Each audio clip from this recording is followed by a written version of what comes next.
Dadam $500 kompyuter olib bergan. Uni olib kelgan. 6 oydan keyin men uni shu darajada ko'p imkoniyatlarini tekshirib ko'rganmanki, malikaga olib borib sotganimizda $50 olib qolishgan. Bolaga buzib qo'yma deb berish bu, ya'ni uni judayam ehtiyot qilib ishlatishga olib kelib qo'yadi-da. Menga ishlash huquqi ham kerak bo'lgani uchun Polsha zo'r variant bo'ldi. Ko'pchilik odam xato qilishdan qo'rqadi, chunki o'zbek jamiyatida xato qilishga haqqingiz yo'q. O'zbek jamiyatida rivojlanmagan narsa biz nimani sarflashni bilmaymiz. Men shu ish qilayotgan edim. Qaytish kerak bo'ldi. Bir qilmadim, bo'ladi endi yetadi deb turib yana qilish bu mas'uliyat. Oxir oqibat shu Dropbox tanladingiz. Nega Dropbox tanladingiz? Bizni komandada 60% injenerlar hammasi Googledan kelishgan. Mana shular 30% MITda o'qiydi. Aynan o'sha yechimimiz o'zi kompaniyaga katta impact olib keldi. Hozir bizni qilgan mana shu yechimimiz o'zi $15 million yiliga tejab beryapti. Qanchalik shu AI tool'larni ishlatyapsiz va sizga qanchalik yordam beryapti shu narsa? Deyarli ishlatmayman. Google, Amazon, Meta'ni, Dropbox'ni, IBM'ni hech kimga oshkor qilmaydigan bilimlari infrastruktura tomonda yotadi.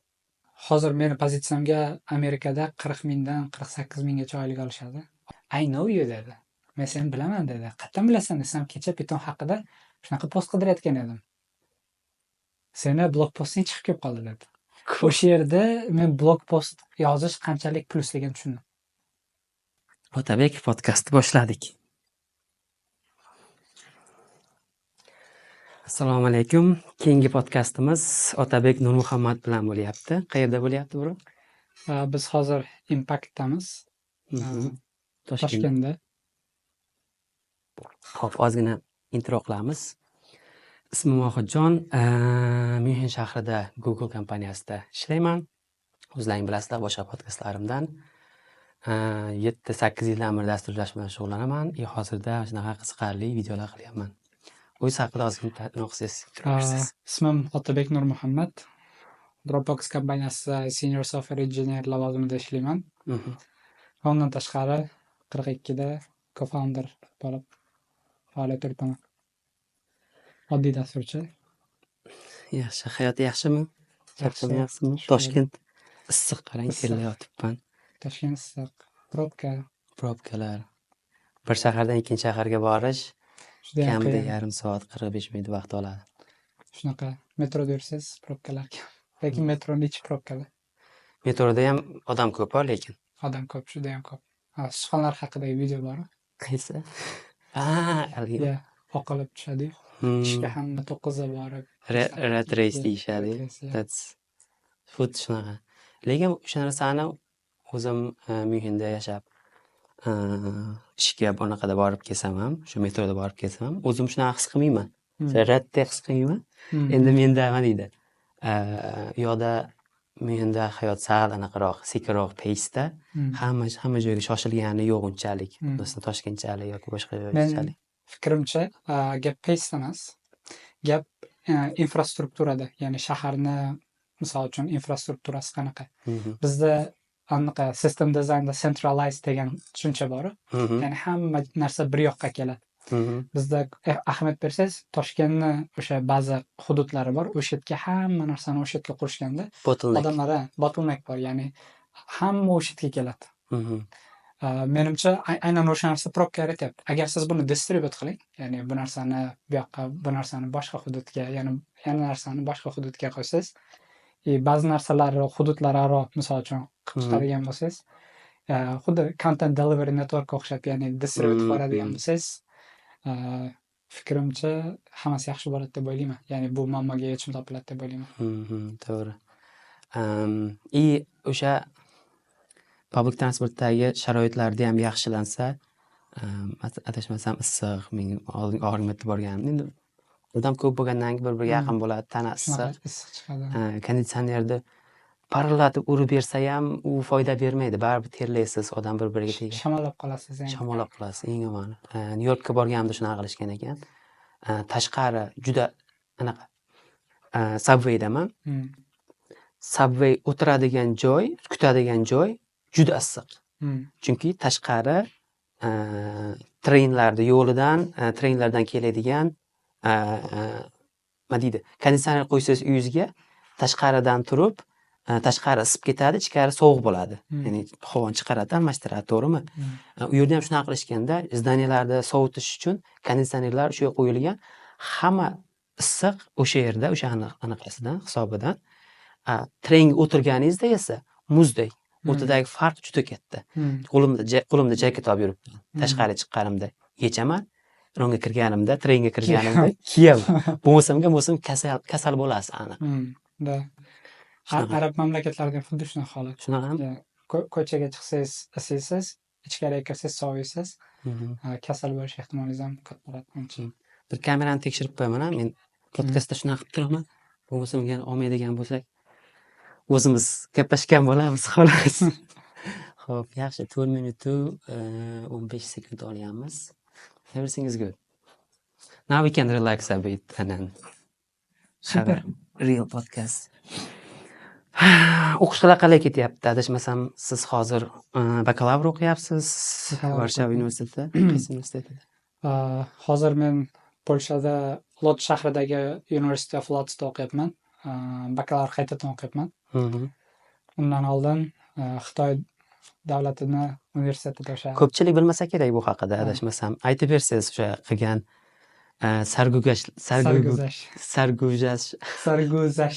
sarguzashtlaringizni. Adventure, sarguzasht. Ajoyib bo'lgan. Litseyni bitirib, ya'ni akademik litseyda o'qiganman. 2020-yildami shunda? Yo'q. Bitiradiganingizda? 17-yil bo'lgan bitirishim. 2017-yil 9-sinf bitirib, to'g'ridan to'g'ri litseyga o'tganman. Bizda ikkita imkoniyatimiz bor edi. Biri 9-sinfdan 11-sinfgacha o'tib ketish mumkin edi. Aynan bizni yoshimizdan boshlangan. 2001-yillar aynan shunaqa imkoniyati bo'lgan. Ikkita yo'li bo'lgan. Ikkinchi yo'li yo kollejga 2001. 2001, ha. Ikkinchi yo'li bu kollejga yoki litseyga borib topshirib o'qishingizni davom ettirishingiz mumkin edi. Men maktabdan zada bo'lganman. Z bilan boshlasangiz boshqarsa deysiz deb. Zarda deysizmi? Zada. Ya'ni charchaganman. Haligi so'zni o'rniga ruscha so'zni o'rniga ishlatsak bo'lar ekan, yaxshi ketar ekan. Zada bo'ldim. Zada bo'ldim desangiz zo'r. Emotsiya bilan ham chiqib ketish kerak-da uni. Zo'r chiqadi. Ya'ni sounds good deydi. Undan keyin zerikdingiz. Zada bo'lib 9-sinfda bo'ldim. Men boshqa bu maktabda bu o'qituvchilar bilan ishlash xohlamayman, chunki tushunishmas edi. Rosa harakat qilganman. Ko'p baholarimni yaxshilashga harakat qilganman. Xullas, ko'ra olmaydiganlar chiqqan doim, ya'ni bo'ladi. Undan keyin litseyga bordim. Birdan quturib ikkinchisiga tutilasiz. Shunaqa bo'ldi. Ya'ni litseyga borib, litseyda o'qidim. Shukr deyman, lekin sinfdoshlar bilan, ya'ni kursdoshlar o'rtasida ancha farq sezildi. Kursdoshlar bilan ancha inoq bo'lib o'qidik. Ya'ni rus gruppada o'qiganman. Keyin rus gruppada ancha yaxshi o'qish bo'ldi. Kursdoshlar bilan ancha yaxshi bo'ldik. Juda ham inoq ahil bo'ldik. Litsey paytlari yaxshi o'tdi, shukr. Litseyimizni bitirishga kelganda ozgina o'zgarishlar bo'ldi. O'sha ozgina hayotda qiyinchilik berdi desa bo'ladi. Challenge berdi desa bo'ladi. Baliga gaz berdi sizga, push berdi. Shu litseyni tamomladim, keyin o'qishga topshirdim. O'qishga kira olmadim. Qaysi o'qishga topshirdingiz? Turli xil universitetlarga topshirdim. Chet el yoki bu yerlarda. O'zbekistonga ham topshirdim. O'zbekistonga kirdim, lekin chet elga kira olmadim. Keyin 1 yil tayyorlanishga to'g'ri keldi. Chet elga ketish qattiq xohish bo'lgan. Nega? Ta'lim u yerdan, ya'ni bizni o'zimizdan yaxshiroq bo'lishiga umid bo'lgan. Bu bir aniq bilmas edim. Ya'ni bir xillar yaxshi derdi, bir xillar yomon derdi, lekin umid bor edi borib o'qishga.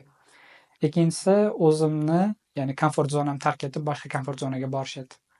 Ya'ni boshqa komfort zona yaratish edi to'g'rirog'i.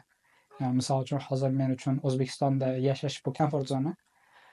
Ya'ni o'zimni olib boshqa qiyinchilik joyiga tashlash bor edi. Ya'ni survive mode deydi. tirik qolish uchun harakat. Topshirdim, birinchi yil o'xshamadi, o'qishdan qolib ketdim. Ikkinchi yilgacha qattiq harakat qildim. Ikkinchi yil turli xil universitetlarga topshirdim, turli xil universitetlardan xabarlar eshitdim, lekin ular ichida ko'pi grant bermadi. Grant bermasa, ya'ni scholarship bermasa, kontraktga to'lashga pulim bo'lmagan. O'shaning uchun uydagilardan pul so'rash noqulay bo'lgan. O'zimga harakat qildim. Ko'p kichkina universitetlar hammasi отказ berishyapti, hammasi. Keyin top 50 talikdan SJT o'sha Shanghai Jiao University taklif yuborgan. U yoq bilan o'qishga qaror qilganmiz. O'sha paytda bilgansizmi qaysi programma bo'yicha topshirmoqchiligingizni? Aynan qaysi programma deganingizda Yo'nalish. Yo'nalish, Chunki bakalavrda programmalar bo'ladi, computer science program, flow program. Men o'sha topshirishimdan boshlab computer science bo'yicha faqat o'qiyman deganman. Chunki aniq bilardim kim bo'lmoqchiman, dasturchi. Qanaqa bilimlar kerak, low level bilimlar kerak. Low level bilimni zo'r tajribalar olish uchun fizika ham o'qiyman deb computer science tanlaganman. Siz qayerdan bilgansiz shu computer science siz uchun qiziq bo'lishini? Chunki o'qishga endi topshiradigan studentlar ular bilmaydi nima xohlashini. Kimdir menga aytsa, shuni qilaman deydi. O'shaning uchun menga o'zim universitetga topshirganimda oson bo'lgan. Birinchi kursda yo'nalish tanlamasligimiz. Keyin bir yilda foundation kurs bor. Har xil joylardan bir shingil o'rgatadi. Keyin menga bu yoqyapti deb ikkinchi kursdan dashi yana o'qiysiz, o'sha tanlab specification kirib ketasiz. Sizda esa hozir Xitoyga topshirgan universitetingiz bilgansiz computer science o'qiyman. Computer science tanlashimga bitta sabab bo'lgan. Bu dadam kompyuter olib berganlar bo'lgan. Kompyuter olib berganda o'yin o'ynab, juda ham ko'p o'yin o'ynaganman boshida. Siz ham gamersiz. Ya'ni gamer bo'lganman. I was deydi. Ya'ni gamer bo'lganman. Juda ham ko'p o'yin o'ynaganman. Har xil o'yinlar o'ynaganman. Dadam $500 kompyuter olib bergan. Uni olib kelgan.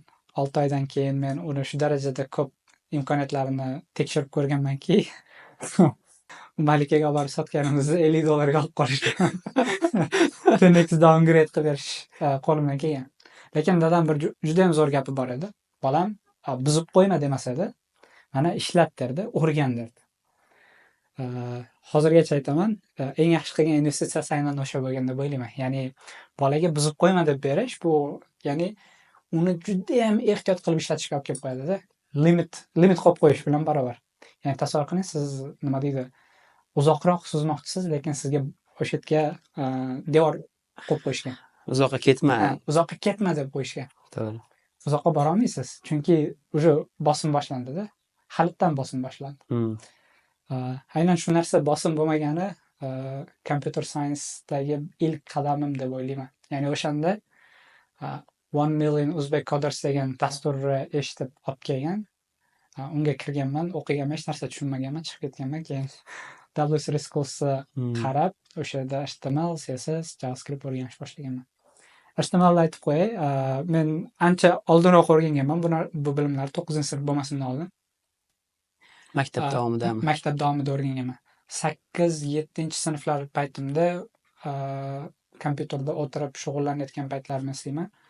HTMLni o'rganib chiqish menga 6 oy vaqt olgan. Oho. Yes. Ya'ni juda ham qiyin bo'lgan. HTML 6 oy o'rganganman. Keyin shuni ham chala pul o'rganganim uchun tashlab yuborganman. Ya'ni tushunmaganman nima bo'lyapti o'zi.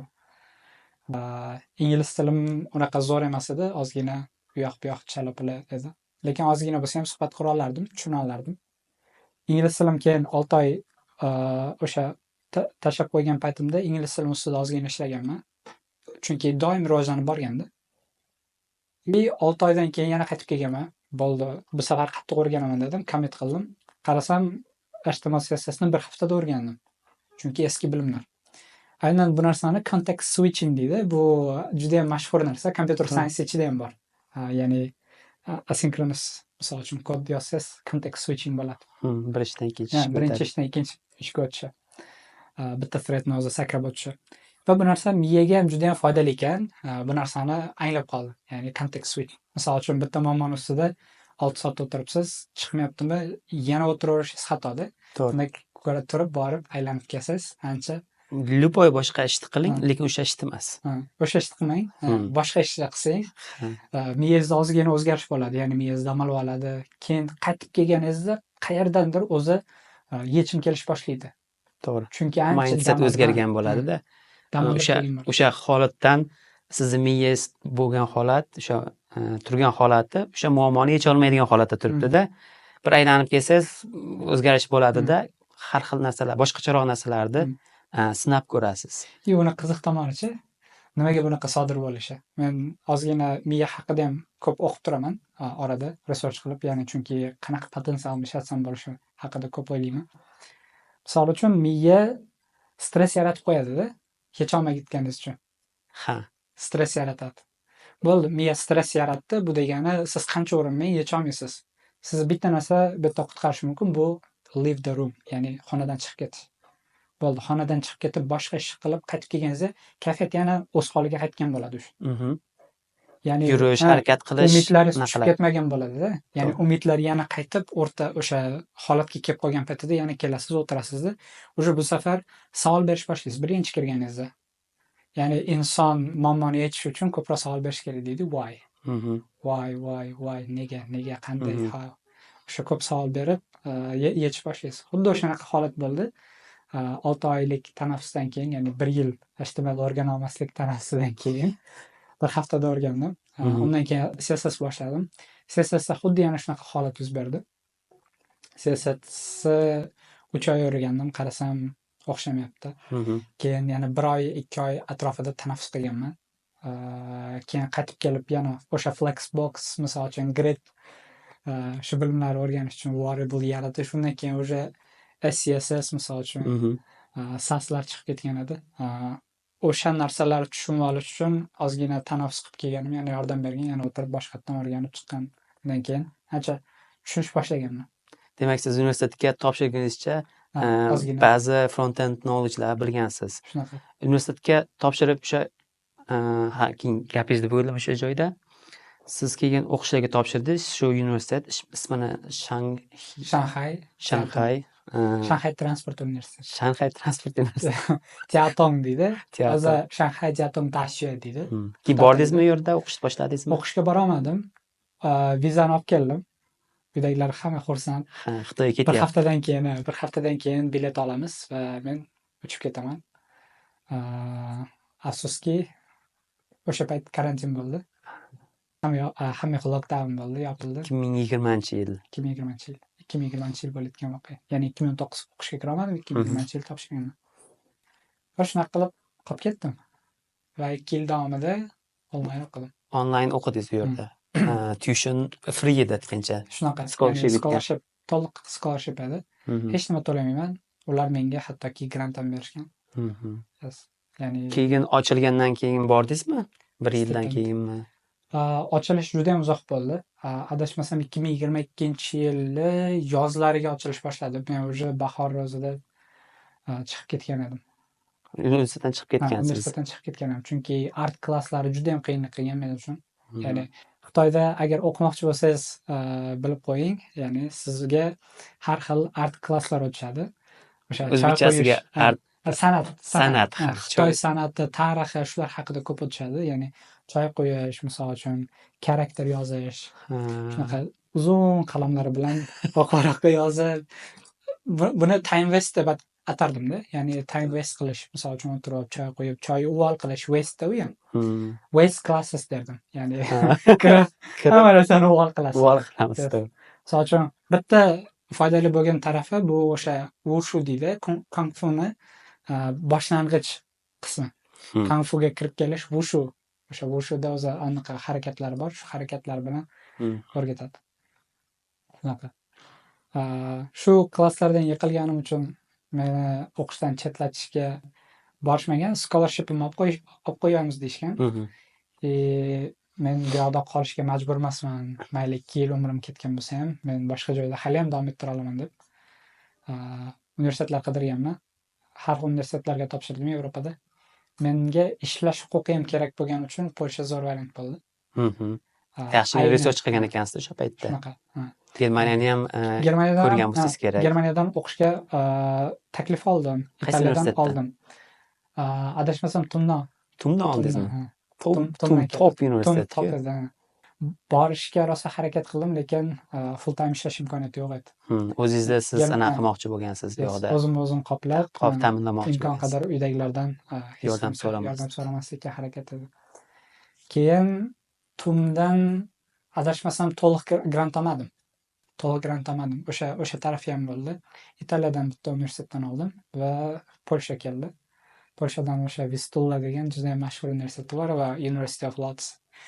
Keyin Lodz universitetida хотя бы top mingtalikka kirar ekan deb o'zingizni aldadingizda. Aldab marketing qurboni bo'ldim. Yaxshi. Shunaqa. Keyin shu Azimjon ham o'sha universitetni bitirganmi yo Vistulani? Azimjon aka Pyatka universitetini bitirgan. Boshqa. Polish Japanese Technologic University. Shunga o'xshagan. Ya'ni Polish Japanese Computer Texnologiya. Yevropada bakalavr o'qimoqchi bo'lgan abituriyentlar uchun qanaqa maslahat bergan bo'lardingiz? Nimalarga e'tibor berish kerak? Agar Polsha haqida ko'proq informatsiyaga ega bo'lsangiz, Polshani skopida aytsangiz bo'ladi, maslahatlar, overall Yevropa bo'yicha ham aytsangiz bo'ladi.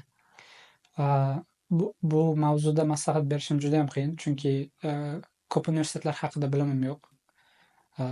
Lekin aniq bir biladigan narsam bor. Shanxay Jiatong universitetida ta'lim juda ham baland edi, sifati ancha. Biz matematika sinflarimiz ham ancha yuqori bo'lgani uchun competition baland edi. O'zim shaxsan doim birinchilikka ushlab kelganman. Juda ham katta pressurda o'qiganman.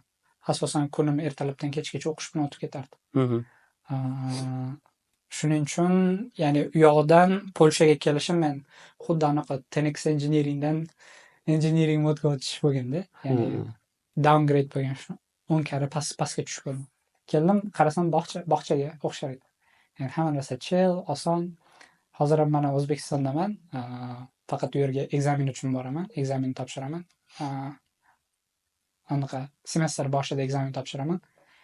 Bilimingiz bo'lsa, Yevropaning yaxshi tomoni shu, bilimingiz bo'lsa, ertaroq ekzamen topshirib, fanlaringizni yopsangiz bo'ladi, professorlar bilan kelishib. Shu fan olishingiz kerak, studentlar darsga borish kerak. Agar kelib turib, bu fanni men bilaman, ekzamen ol, mendan o'tsam, menga shu anaqaga kredit berasan bo'ldi. Shunaqa. Ya'ni kreditingizni qoplab beradi, bo'ldi. Juda ham zo'r sistema. Aynan shu taraf uchun ham odatda ko'p vaqt tejab qolyapman hozir. Ya'ni 2 yil davomida o'qigan vaqtimni hozir bu yoqda tejab qolyapman. Universitetda ba'zan borib shunaqa holatlar bo'ladi. Professor bilan tortishib qolgan vaziyatlarim bo'ladi. Chunki professor skopdan chiqmaydi.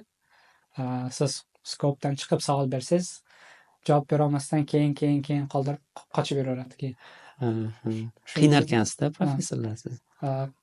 Qiziqqanimdan so'rayman, juda ham ko'p so'rayman. Buni tan olaman. Juda ham ko'p so'rayman. Aynan ba'zi holatlarda hijolat ham qilib qo'ysam kerak. Professorlar o'zini ham. Menda savolga javob bo'lsa ham ba'zan so'rab qo'yaman. Discussiya qilish uchun. Ya'ni ko'proq menda bo'lmagan taraflarni, ya'ni chunki u inson boshqa taraf ko'ra olar balkim. To'g'ri. O'shani o'zim ham ko'rish xohlaganim uchun ko'p savol beraman. Diskussiyadan ham maqsad shu o'zi. Siz bilmagan narsalarni shu mavzu bo'yicha o'rganish. Agar Yevropaga o'qishga kelmoqchi bo'lsangiz, o'sha borayotgan davlat tilini o'rganib kelishingizni maslahat beraman. Agar maslahat sifatida ko'rmoqchi bo'lsangiz, chunki mana Polshaga kelaman desangiz, Polshada Computer Science bo'yicha eng zo'r universitet bor. Yevropa bo'yicha hisoblaganda, u Warsaw University. Ya'ni University of Warsaw bo'ladi. Varshava universiteti. U yoqqa topshiring. Machine learning, computer science algoritmlar bo'yicha dunyoda 3-o'rinda turar ekan. Qo'ydi, eshitmagan ekan Varshava. Carnegie Mellon 1-o'rinda turadi. Keyin Isroil universiteti 2-o'rinda, keyin Polshani aynan o'sha universitet 3-o'rinda turar ekan. Tushunarli. Umuman u yoqda borib yashash, ko'nikish, shu narsalar bo'yicha nimalar kutsa bo'ladi bu yerdagi studentlar. To'g'risi, men agar qaytadan o'qishim kerak bo'lganda, men rostiga qo'rqqan bo'lardim. Chet elga chiqib o'zim, chunki qishloqda yurgan bola bo'lganman-da. To'g'ri, Namangan shahrida ingliz tilini o'rganib, litseyim shu yerda bo'lgan.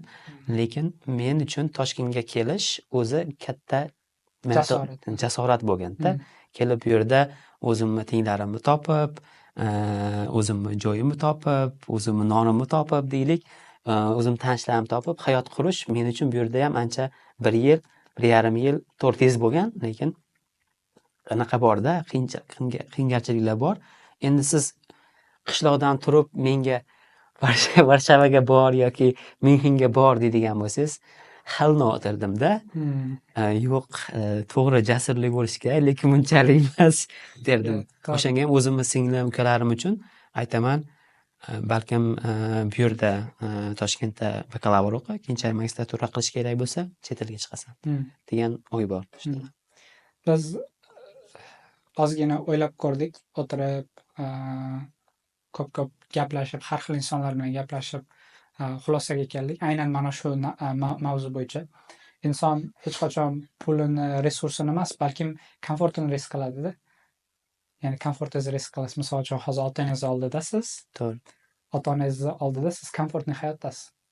Agar Toshkentga kelgan taqdiringizda ham otangiz bu yoqqa kela oladida, yoki sizga yordam bera oladi, oson.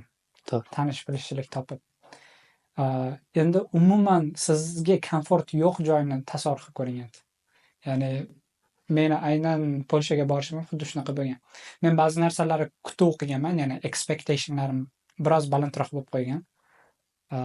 U yoqqa borib ancha xafa bo'ldim. Expectation Reality. Doesn't meet reality deydi. Ya'ni expectation realityga to'g'ri kelmaydi. Nimalar sizga to'g'ri kelmagan? Siz kutgandek bo'lmagan. Kutgandek bo'lmagan. Yevropa bozorini juda ham ko'p research qilgan edim. Ya'ni ish bozorini, active hiring. ITda.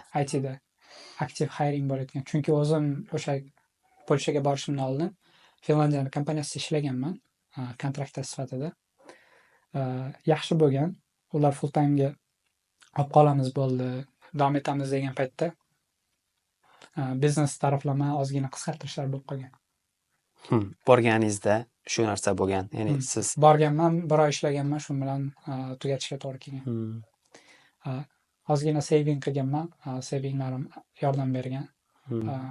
Lekin yig'ib qo'ygan pullaringizni ishlatib turgansiz boshida. Shunaqa. Ba'zan ishlata qolgan paytlarim ham bo'ldi. Ya'ni bloklanib qolib, ozgina bosh og'riqlarim bo'ldi. Shu holatlari bor. Shuning uchun kutuvlar past qo'yish kerak. Imkon qadar kutuvlar pasaytirish kerak. Agar kutuvlaringiz past bo'lsa, ya'ni qancha past bo'lsa, siz borganingizda xafa bo'lmaysiz. Men kutgan edim bu narsani. Shunaqa. Tayyor edim bu narsaga. Ya'ni bu narsaga tayyor edim, o'sha bu narsani bilardim deb keldingiz, bo'ldi. Ya'ni nisbatan hayotingiz yaxshiroq bo'ladi. Ya'ni kutuvlar insonni xafa qilib qo'yadi, ba'zan harakatdan o'sha burnoutga ham sababchi bo'lib qoladigan narsa bo'lib qoladi ba'zan. To'g'ri. Chunki burnoutga bitta sabablar ko'p burnoutga, lekin bitta aniq sabablardan biri bu siz harakat qilyapsiz, lekin siz xohlagan rezultatga erishmayapsiz. Erisha olmayapsiz. Chunki siz baland rezultat orzu qilib qo'ygansiz. Chunki siz ko'p birinchi marta eshityapman sizdan shu so'zni, kutuv degan so'z. Ko'p kutuvlaringiz baland. Kutadigan narsalaringiz baland. Shu bitta sabab bo'ladi.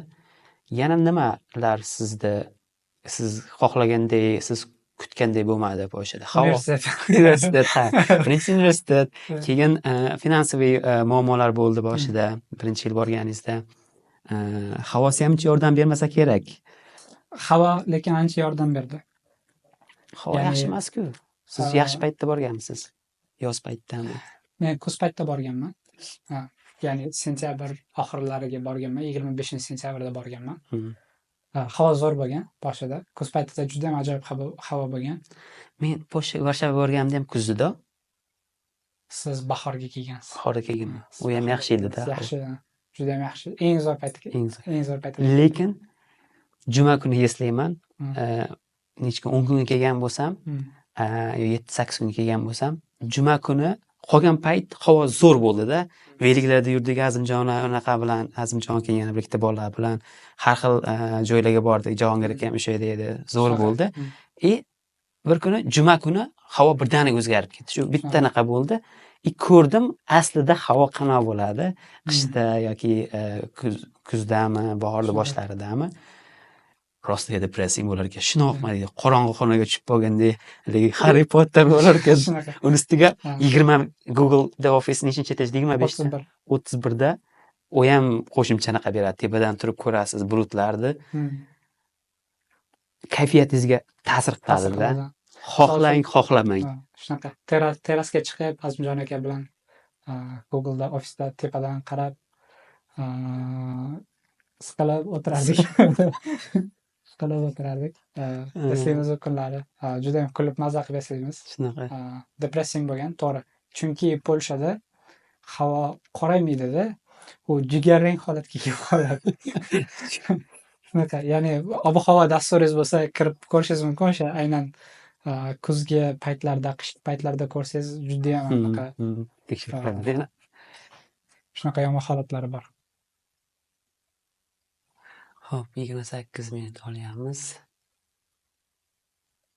Hammasi joyida. Davom ettirsak bo'ladi. Xo'p, u yerdagi studentlar, men borganimda bitta narsaniga naqam tushdi, e'tiborim tushdi. Studentlar ko'p ekan. Juda ham ko'p. Biz Myunxenda gruppamiz bor, Telegramda, hamma Yevropadagi IT sohasiga qanaqadir tegishli joyi bo'lgan bolalar, qizlar yig'ib, hozir 400 taga yaqin bo'lib qoldik. O'sha yerda har xil shaharlar bo'yicha borsak, men keldim, ko'rishaylik degan gaplar ko'p bo'ladi, meetuplar, eventlar ko'p bo'ladi. Shaharda o'zida ham men bolalar yig'ib turaman. Google ofisga chaqiraman yoki tashqarida o'tiramiz. Bo'lsa maksimum Rossiya yig'ilganimizda 15 kishi bo'lamizda. Varshavaga bordim. To'g'ri paytda Jahongir aka ham bor edi, men Dilmurod ham bor edi. Endi katta gang bo'lib keldik o'sha paytda. O'tgan yilmidi shu? Undan oldingi. Undan o'tgan yili bo'lishi kerak. Bahorda bo'lgan bo'lsa, 1 yil ancha bo'lib qoldi. O'sha paytda yana event qilib biz keldik, bir ko'rishaylik desak, 30 ta bola keldi. Bu anchagina-da, uncha odam yig'olmaydi 30 ta. Bitta restoranni egalladik. Shunaqa. Mumtoz restoran bor, to'ldirdik. Shunaqa.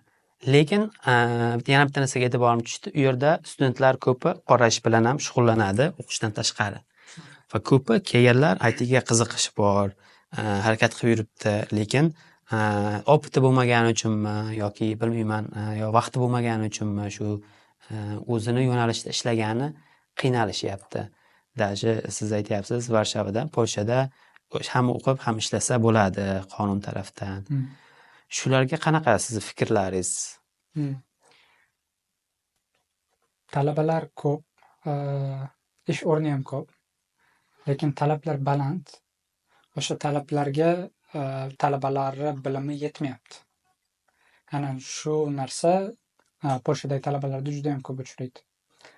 Shaxsan o'zim aytishim mumkin, ishga topshirib yurgan paytlarimda juda ham qiyin bo'lgan, ya'ni ish topib kirib aniqlaguncha. Keyin kompaniyalarga topshirasa, rejection keladi, lekin Google chiqib qoladi o'zidan o'zi, keyin Meta chiqadi, Microsoft chiqadi, keyin IBM chiqadi, Dropbox chiqadi, Netflix chiqadi. Ularga topshirsangiz, offer olib kirasiz. Ya'ni shunaqa jarayon ham bo'ldi. Shaxsan o'zimda, misol uchun, faqat fangdan offer oldim. Agar ko'rgan bo'lsangiz, asosan fangdan offer oldim. Ha, shunaqa bo'ldi. Asosan fangdan offer oldim. Ya'ni fanga qaysi kompaniya chiqsa o'sha yerga topshirib kiryapman. Lekin kichkina startaplar rezyumemni ham ko'rishmayapti-da. Balkim til bilmaganingiz uchunmi? Yo'q, tildan aynan ingliz tili so'ralgan, juda ham qattiq. Ya'ni polak tili haqida hech qanaqa gap ketmagan. Bu asosan US, ya'ni Amerikan kompaniyalari bo'lgan. Shu keyin yana nima bo'ldi? O'zimni shaxsiy tajribamdan, hayotimdan kelib chiqib aytaman. Yaqin do'stlarim bor, universitetda birga o'qiymiz. O'sha bolalar bilan ham gaplashaman. Bilimlarini haqiqatdan o'zim test qilib ko'rganimda, bolalar tajribasi yo'q. Shu yerda savol bor-da, mana tajriba nima deb o'ylaysiz? Tajriba ko'pchilik tushunadigan anaqasi ma'nosi bu birorta ishda ishlaganingiz, sizga pul to'lagani. Lekin u unday bo'lishi shart emas. Siz o'zingiz qaysidir muammolarni yechgan bo'lsangiz, boshingizdan o'tkazib, soatlab vaqt sarflagan bo'lsangiz, bu ham tajribaga kiradi. Lekin buni siz rezyumengizda tajriba deb yoza olmashingiz mumkin, lekin intervyu paytida, savol javob qilgan paytda bu narsa bilinadi. Siz detalni tusha olasiz chuqurga qanaqadir nima deydi, общий gapirmaysizda, detalniy gapirasiz, mana shunaqa bunaqa bo'ladi, bunaqa muammolar bo'ladi. Chunki shu narsani siz qilib ko'rgansiz. Shunaqa. Zo'r. Men tajribani biroz boshqacharoq topganman. Tajriba o'zi nima? Tajriba bu xatolar. Ko'pchilik odam xato qilishdan qo'rqadi, chunki o'zbek jamiyatida xato qilishga haqqingiz yo'q. Xato qilsangiz gap eshitasiz, urush eshitasiz. Biz ota-ona sifatida, ya'ni ota-ona sifatida bolaga to'g'ri tarbiya, ya'ni to'g'ri taraflama tarbiya bera olmaymiz. Ya'ni shaxsan o'zimizdan qaysidir yoshimizga kelganimizcha, ota-onamiz tushunib yetgunicha bizni koyishgan ozgina xatomizga. Misol uchun nimanidir noto'g'ri ushlab qo'yganimiz, uni sinishiga olib borgan. O'sha narsadan, "Hey bolam, o'rgandingmi?" emas, ya'ni "Hey seni" deydi. Orqasidan quvadi. Yes. Tashga ham yetib boradi. Yetib boradi, to'g'ri yetib boradi. Tajriba o'zi xato. Biz bolalarga va ota-onalarga yetkazishimiz kerak bo'lgan eng zo'r narsa bu tajribani nimaligi. Tajriba bu xato. Bola qancha xato qilsa, shuncha o'sha narsa xatoligini tushunib yetadi. Uni yechishni ham o'rganadi. Demak, endi kompaniyalar nima uchun tajribali dasturchilar qidiradi? Ularda pul ko'p. Ular xato qilib vaqt yo'qotish o'rniga xato qilgan odamni shunchaki olib qo'ya qolishadi, bo'ldi. To'g'rimi? Ya'ni bu narsani har qanday narsani tarixidan, har qanday mahsulot tarixidan qarasangiz bo'ladi. Mana Instagramni olaylik. Birinchi chiqqan paytida ular xatosi o'sha, misol uchun PostgreSQLda ma'lumotlar omborini ko'tarib, misol uchun layklar sonini hisoblashi bo'lgan. Undan keyin, ya'ni boshqacharoq hisoblash boshlagan. Normalizatsiyadan denormalize qilish boshlashgan. Misol uchun bitta scalingga juda ham ko'p anaqa bo'lgan. Ya'ni turtki bo'lgan. Biz buni mana bunday yo'l bilan kengaytira olar ekanmiz. Birinchi xato qilishdi, keyin o'rganishdi va buni tajriba deb atashdi. Demak, agar siz yosh dasturchi bo'lsangiz, xato qilishga qo'rqmang, shunchaki qilib ko'rilmagan yoki qilinishi qiyin bo'lgan ishlarni qilib ko'rishga harakat qiling. Ko'pchilik aytsam, mana shunaqa dastur yasang desam, qanaqa yasayman, bilmayman-ku deydi. Men ham bilmas edim. Shu narsani, ya'ni yasayman deb commit qilish boshladim. O'sha kundan o'rganish boshlanadi. Chunki research qilasiz, qanday quriladi o'zi bu. Rosa ko'p o'rganasiz. Siz boshlab olaring, bo'ldi. Ya'ni men shunaqa dastur quraman deb boshlang. Shaxsan o'zim o'tirib ko'p tajriba qilib ko'raman. Ya'ni hammasi kompyuterimda qolib ketgan o'zi gitga chiqazib qo'yganman, lekin ochiq source qilaman deb ochiq source emas, private bo'lib qolgan. Siz bir 40 tacha proyekt bor, lekin public odamga ko'rinadigan 10 ta ko'rinadi xatiga. Ochib qo'yish qiyinmi? Ochib qo'yish qiyin emas. Shunchaki, ya'ni u narsani nima deydi, sal chiroyliroq qilib perfectionist. Perfection. Yaxshi holatga olib keltirib, keyin olib chiqmoqchisiz. Qo'ymoqchiman. Shunaqa niyatim bor. Misol uchun, Docker qanaqa ishlashini o'rganish uchun Docker haqida research qilib, Docker kichkina, ya'ni minimal viable produktini qurib ko'rishga harakat qildim. Ya'ni Docker client bilan o'sha server tarafini. Juda ham ko'p narsa o'rgandim. Ayniqsa Linux operating system, kernel haqida ko'proq narsa o'rganish boshladim. Qanaqa qilib u environmentni isolate qilish haqida va hokazolar. Keyin reverse proxy yarataman dedim. Misol uchun o'sha ngrok jipriqqa o'xshagan. Boshida HTTP layerda, misol uchun applicationlarda, keyin TCP transport layerda yaratish o'rgandim. Keyin uni yana ham ko'proq expose qilish o'rgandim. Har xil WebSocket, misol uchun FTP, shunaqa protokollar support qilishini tushunib yetish boshladim. Keyin IP layerga switch qilish boshladim. Ya'ni ko'rib turganingizdek, pastroq tushib borilyapti. Undan keyin HTTP protokolni misol uchun noldan qurib ko'rdim. Ya'ni siz o'sha request qilib, get qilib, post qilib oladigan. Qaysi tilda qurdingiz shu narsani? Til doim har xil til tanlaganman. Vaziyatga qarab, challenge qilishga qarab o'zimni. Lekin asosan hozirga qurgan produktlarim Go tilida qurilgan. O'sha HTTPni boshqatdan scratch qilib minimum viable product qilganingizda production levelda, lekin HTTPga ancha mehr berdim. Bu safar, ya'ni production meet qiladigan ba'zi narsalarni olib o'sha qurishni o'zim ko'zda tutdimda, shu bo'yicha ketdim. Asosan Go'da qurdim, Pythonda ham qurib klient sifatida chiqarish niyatim bor. Ya'ni bu narsani chunki nega Pythonda yaxshi qilmagan. Sizni fikringizcha, agar studentlar mana shunaqa narsalarni qilib, o'zlarining GitHub'larga qo'yilsa, o'sha ularga ish topishga ishga kirishga Katta yordam yordam beradimi? katta yordam beradi. Hmm. Tasavvur qiling, men hozir kirgan ishlayotgan kompaniya fan kompaniya hisoblanadi. Lekin men gaplashadigan insonlarni aksariyat qismi men qurib ko'rgan narsalari qanday qurilishi haqida ideyasi ham yo'q, hattoki tushunchasi ham yo'q. To'g'ri. Agar siz uni qura oladigan bo'lsangiz endi bilaveringda, ya'ni qanchalik sizni jamoada nidingiz bor. To'g'ri. Men kirganimda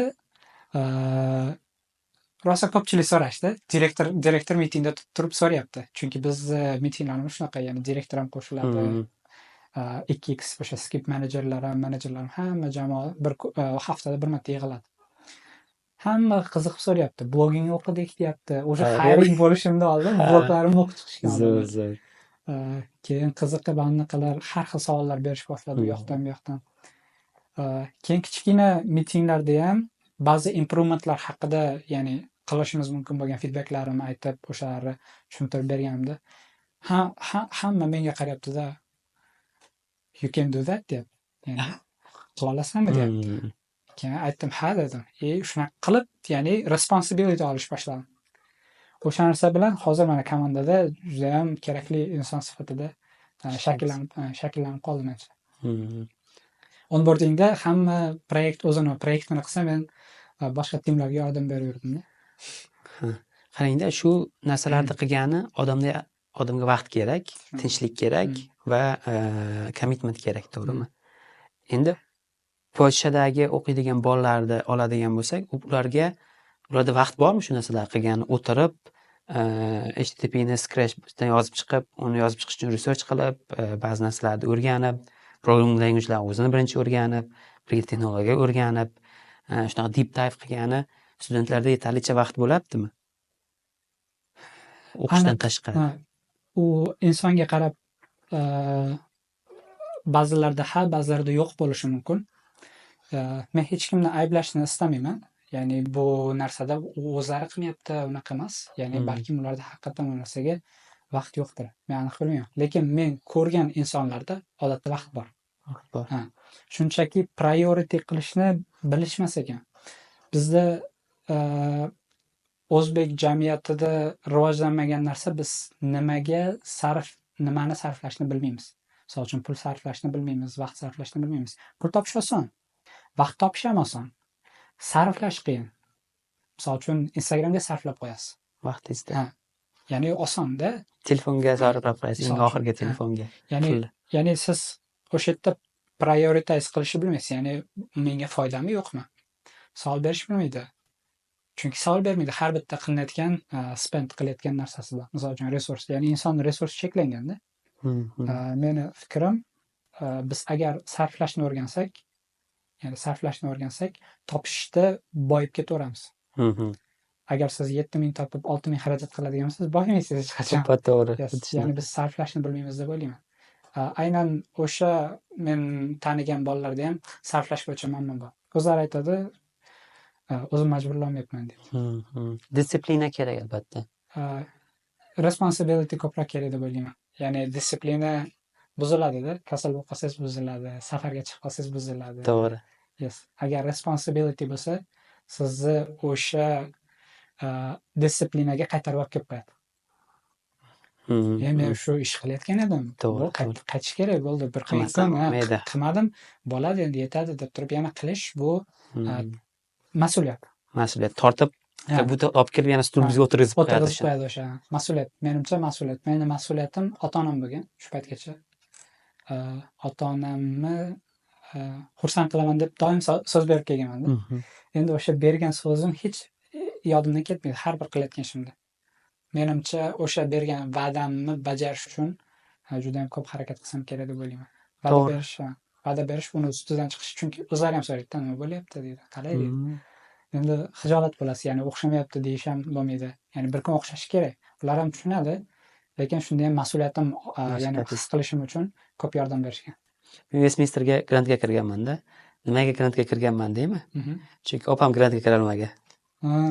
Opam grant kira olmagan, kontraktda o'qigan. Grantga o'sha paytda 20 ta olishardi. 22mi, 23mi bu kirgan kontrakt.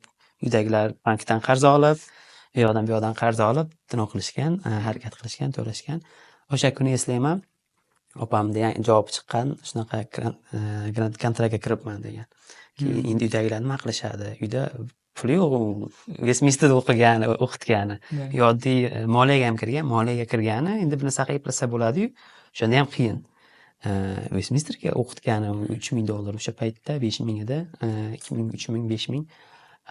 Lekin men o'sha payt katta o'g'il bo'lganman, responsibility menga tushgan yelkamga, mas'uliyat. O'sha kuni soat 4gacha, ertalab 4gacha uxlamasdan yotganman o'sha vaqtda o'ylab. O'sha paytda men ham tayyorgarlik ko'radigan bo'lganman, 1 yil vaqt bo'lgan. Opam mendan 1 yosh katta. 1 yil vaqt bo'lgan. Men grant kiraman deganman. Va shu narsa meni maqsadimga mana shu joyga olib keldi-da. Bu bilmadim qanchalik to'g'ri, tashqaridan turib sizga pressure bo'lishi, bir narsa qilishingizga ikkita anaqa bor deb o'ylayman. Motivatsiya bo'ladi deb o'ylayman. Tashqaridan bo'ladigan motivatsiya aytadi-ku, uylansang boyib ketasan, harakat qilasan, zo'r bo'ladi, ishlang o'xshab ketadi, rizq beradi deyishadi. Bir tarafdan to'g'ri-yu, yana boshqa tarafdan sizga mas'uliyat qo'shiladi. Siz kamroq vaqt sarflaysiz bo'lar bo'lmas narsalarga, siz reально sizga, oilangizga anaqa olib keladigan, foyda olib keladigan narsalar bilan shug'ullanasiz. Bu birinchi tipdagi anaqa push, turtki. Ba'zi odamlarda menda javonaqa ko'p emas deb o'ylayman shu narsa. Ichkaridan turtki bo'ladi. Men shu narsani qilishni xohlayman. Qilishim kerak. Why not? Yaqinda post yozdim. Because I fucking can. Xuddi o'sha bo'yicha.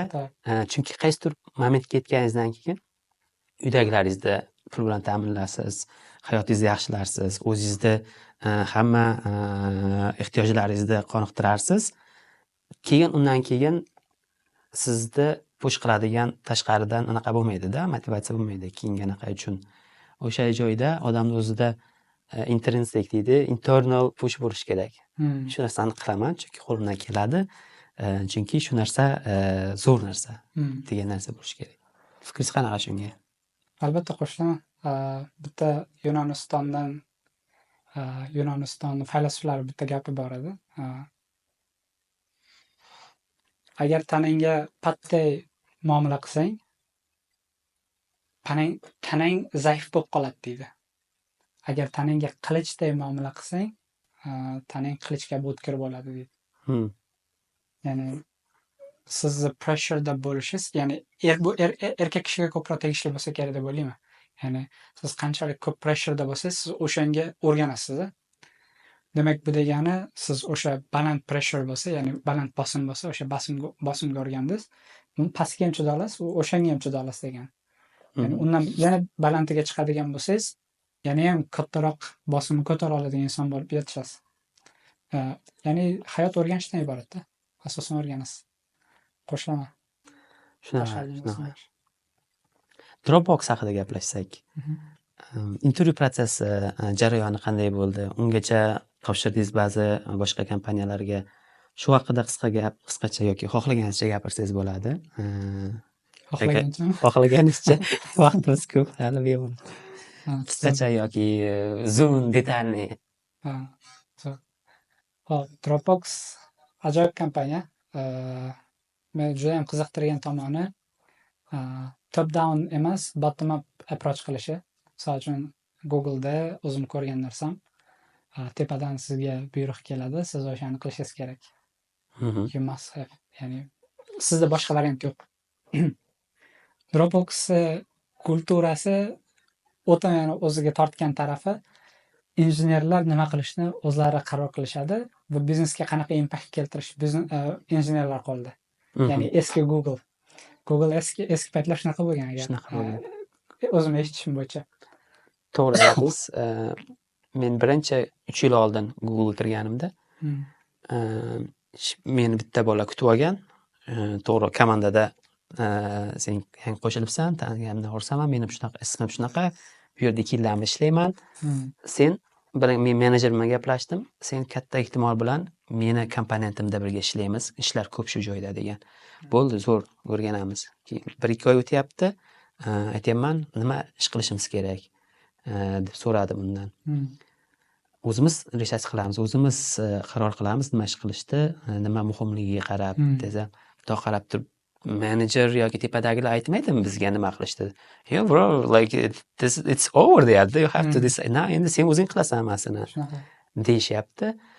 Lekin vaziyat to'g'ri o'zgargan. Nega?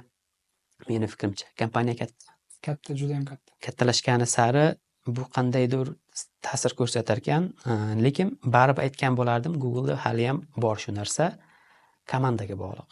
To'g'ri. Mahsulotga Va komandaga bog'liq va Google bunaqa deb gapirish bu o'zi anaqasiz pointless bo'ladi. Chunki komandalar ko'p, katta, Google'da define qilish ham qiyin bo'lib qoladi-da. Shaxsan nimaga bu qarorga tez keldim? Bu shaxsan o'zim emas, ko'pincha atrofimdagilar bosim, ya'ni atrofimdagi insonlar ko'pchiligi Googler bo'lgani uchun. Misol uchun sizdan bitta boshqacharoq fikr eshitdim, chunki sizni jamoangiz ancha boshqacharoq qarorlar qilishar ekan. Menejerim Zurixda ishlagan, 12 yil ishlagan Google'da. Hozir Dropbox'dagi menejerim 12 yil Zurixda ishlagan, Shvetsariyada. U ham xuddi shunaqa narsalar aytib beradi. Bizni komandada 60% injenerlar hammasi Google'dan kelishgan. 60% odam Google'dan kelishgan. Mana shular 30% MIT'da o'qiydi yoki bitiruvchilar. That's crazy. Yes. Ya'ni juda ham smart people'lar deb o'ylayman, juda ham aqlli insonlar. Matematika, aniq fanlar bilimlari juda ham o'tkir. O'sha taraflarni o'rganyapman, ko'p narsa o'rganyapman. Ya'ni ularni aytgan fikrlari shunaqa fikrlashga olib kelib qo'ydi, chunki ular ham har xil komandada ishlagan. Biri network teamda ishlagan, yana biri infrastruktura tomonda ishlagan. Shaxsan menejerim o'zi YouTube postida ishlagan, adashmasam, message bilan. O'sha Gmail message aniqalar ustida ishlagan. Chunki 12 yil davomida komandalar almashib, komandada ishlab chiqadi. Injenerdan manager levelgacha borgan. Keyin security oxirida karyerasini oxirgi paytida, Google'dagi karyerasi oxirida security bilan ko'proq ishladim dedi, security team bilan manage qildim ularni dedi. Ya'ni aynan tepadan keladi ko'p narsa deydi-da, requirementlar asosan tepadan keladi. Dropbox'da biz nima qilamiz? Misol uchun injenerimiz mana shu mahsulotni mana bu qismi yaxshi ishlamayapti deymiz. Keyin buni qanday qilib optimize qilishimiz mumkin va costini tushirishimiz mumkin. Ya'ni biz to'layotgan costni. Xuddi shu narsani o'sha dizayn dokini qilamiz, texnik ishlarni qilib, har xil dokumentatsiya, byurokratiyalarni qilib va uni tepadagi o'sha direktorimizga aytamiz. Pitch qilamiz. Biz aytamiz, pitch qilamiz. Direktorimiz CTO'ni chaqiradi keyingi mitingda. CTO'ni chaqiradi va CTO bilan o'tirib o'sha narsada investment bo'yicha gaplashamiz. Hey, biz mana shu tarafga optimize qilishimiz kerak. Shunga invest qilamizmi deydi. Invest qilamiz degani bu odam ajratamizmi? Vaqt ajratamizmi? Vaqt, pul, resurs ajratamizmi deydi. Keyin ular bu narsani agar biznes impactini keltirib bera olsangiz, ya'ni biznesga bo'lgan impactini ko'rsatib bera olsangiz, ular rozi bo'lishadi. Shaxsan o'zim data centerlar o'rtasidagi, ya'ni konfiguratsiyani PR backup deydi. Mana shu jarayonini 1000 marta tezlashtirish uchun software yaratib chiqqanman noldan yasab, productionga o'zim itarib, bitta jamoadoshim bo'lgan, o'sha jamoadoshim bilan ishlaganman. Unga texnik zadachalar berardim. O'zim dizayn qilib, uni noldan deliver qilib, productiongacha hammasini ensure qilish jarayonlarini o'zim bo'ynimga olganman. Uni borib pitch qilib berdim, ko'rsatdim, har xil narsalarni tushuntirib berdim. Ularga yoqdi. Bu nimaga kerak edi? Chunki ba'zi data centerlarda ko'proq trafik aylanmasa, biz resurslar kamaytirishimiz kerak, mashinalar sonini. Chunki bilmaymiz-da, u yoqda haqiqatan shuncha ma'lumot turibdimi, yo'qmi, shuncha ma'lumot o'qilyaptimi, ketyaptimi, misol uchun. Aynan shu narsani qilish birinchidan 1000 marta tezlashtirdi, ya'ni foiz emasda, 1000 marta tezlashtirdi. Juda ham katta narsa, chunki PR config backup qilish o'zi haftalab vaqt olgan ba'zan. Kunlab yoki haftalab. Hozir bir kun ichida, nechadir minut ichida sodir bo'ladi, soatlar ichida. Aynan o'sha yechimimni o'zi kompaniyaga katta impact olib keldi. Hozir bizni qilgan mana shu yechimimiz o'zi $15 million yiliga tejab beryapti. Bu narsa promotion uchun juda yordam beradi. Yes, shunaqa. Ya'ni promotion uchun juda ham katta yordam beradi. Bu ikki taraflama, ham texnik taraflama cost efficiency bo'ldi. Ham kompaniyani misol uchun anaqa to'laydigan finansiy taraflama, misol uchun to'laydigan summasi ancha pasaydi. Boshqa kompaniyalarga boshqa xizmatlarga to'laydigan summasi ancha kamaydi. Taraflama. Ya'ni buni qarorini biz o'zimiz qildik. Nima qilish kerakligini o'zimiz decide qilib, ularga olib chiqib pitch qilamiz. Ular ma'qullasa, biz shunchaki execute qilamiz. Ma'qullamasa-chi? Ma'qullamasa, demak biz boshqa planlarga o'tamiz. Biz boshqa backlogdagi keyingi taskga o'tamiz. Bu narsaga vaqt sarflagan bo'ladi-ku qanchadir. Shuni tayyorgarlik ko'r, datani yig'ib, dokumentatsiyani yoz. Asosan bizda POC yozasiz. Aktual muammolar bo'ladi. Misol uchun save deyshadi-yu. Save'lar. Save degani bu tashqaridan ta'sir qiladigan dasturni buzilishiga olib keladigan narsalar. Misol uchun xavfsizlik taraflari bo'lishi mumkin. Side effect deyshadi. Side effect. Side effectlar. Side effect bir narsalar deyiladi. O'sha save deyshadi. Buni ko'proq infrastrukturada ishlaydiganlar tushunadi. Infrastruktura jamoasida ishlaganim uchun biz o'ta low level ishlaymiz. Biz infrastrukturani ko'taruvchi dasturlar ustida ishlaganimiz uchun asosan Golang, Rust, automation uchun Python ham ishlatamiz va hokazo. Shunaqa C++ misol uchun. Intervyu jarayoni qanaqa bo'ldi? Intervyu jarayoni to'g'risi kutilmagan bo'ldi. Fangda odatda kirib texnik savollarda lead-codega o'xshagan jarayon bo'ladi. Va u yerda sizdan concurrency, asynchronous programminglar haqida so'ralmaydi. Odatda so'ralmaydi. Holatlar bo'lib qolishi mumkin. Lekin odatda so'ralmaydi. System designda kelib qolishi mumkin. Savolga qarab. System designda kelib qolishi mumkin, lekin Dropboxdagi intervyu jarayoni juda ham qiziq bo'ldi. Xullas, kirganingizda bitta katta vazifani olib, uni kichik bo'laklarga bo'lib chiqadi va osondan qiyinga olib boradi. Misol uchun 4 yoki 5 ta bitta katta muammoni 4 yoki 5 ta qismga bo'ladi. Algoritm savollar emas. Algoritmik savol, lekin aynan algoritmikka real hayotda qanday ishlatishingizni ko'rsatadi. Shaxsan o'zimga fayl sistemalar bilan ishlash bo'yicha qiziq savol tushgan. Xuddi o'sha S3 yoki Dropboxdagi storage qismlarini qilib berish, ya'ni implement qilib berish bu umuman boshqacha shok qilib qo'ygan. Boshda kirib 15 minut savollar rosa ko'p so'raganman tushunib olish uchun. Keyin savolni tushunib olganimdan keyin tez anaqa texnik zadachalar esimdan chiqib ketib qolib, requirementlar. Lekin yaxshi yechim bera olmagan bo'lsam ham, birinchi intervyuda unchalik yaxshi yechim bera olmagan bo'lsam ham, ikkinchi intervyuda ancha zo'roq bo'ldi. O'sha hayajonlar yo'qolib, ikkinchi intervyuda u masalani erta yechib, yaxshi solutionlar berib, uni dizaynini ham qilib berib, keyin gaplashishga yana 10 minut vaqt ham orttirib qo'yganmiz. Keyin choy ichib o'tirdilar, dizaynni tomosha qilib. Shunaqa. Ya'ni o'sha holatga borib qolganimiz o'zi strong hire berdi menimcha. Ya'ni juda ham strong hire deb o'ylayman. Keyin 3-intervyumiz asosan system design bo'ldi. System design ham juda ham zo'r bo'ldi. O'tirib system design ochiqlamayman bu haqida ko'p. Chunki company policyga to'g'ri kelmaydi bu taraflama.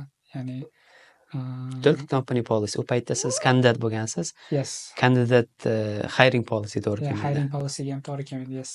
Hozir men ishchiman. Hozir ochiq qo'yishim umuman aniq. Yes, bizni bankimizdan savollar ochiqlayapsan deb. Non-disclosure, yeah. NDA deyshadi. Shunaqa. System design bo'ldi. System designdan ham strong hire olgan ekanman. Chunki kompaniyaga kirganimdan keyin o'zim haqimda feedbacklar ko'rib chiqdim. Iloji bor ekan shu narsa. Shunaqa, ichkariga kirganimdan keyin men intervyuni qanaqa qilib o'tdim. Birinchisida average, ya'ni o'rtacha, okay deyishgan. Okay, misol uchun bilsangiz not strong no hire deydi, keyin no hire deydi, keyin okay deyishadi, keyin hire, strong hire deyishadi. Adashmasam, shunaqa 5 ta anaqasi bor edi. Yaqinda intervyu oldim bitta kandidatdan. O'zim ham interviewer sifatida qatnashib ko'rdim. Ya'ni intervyu oluvchi sifatida qiziq bo'ldi ancha. Shunaqa system design intervyudan o'tdim. Undan keyin menejer menga aloqaga chiqdi.